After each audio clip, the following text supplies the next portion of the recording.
What do you think was the hardest part of this test in your opinion?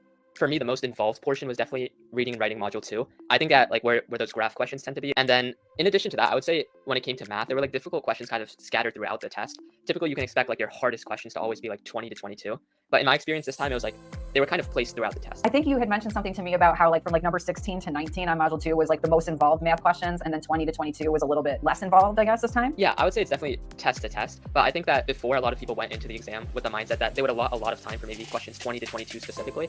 But I think now the SAT is changing it a little bit. So you might be spending a little more time up front on something, and then there might be a really quick way to solve one of the questions towards the end. Yeah, you need those ninja math skills.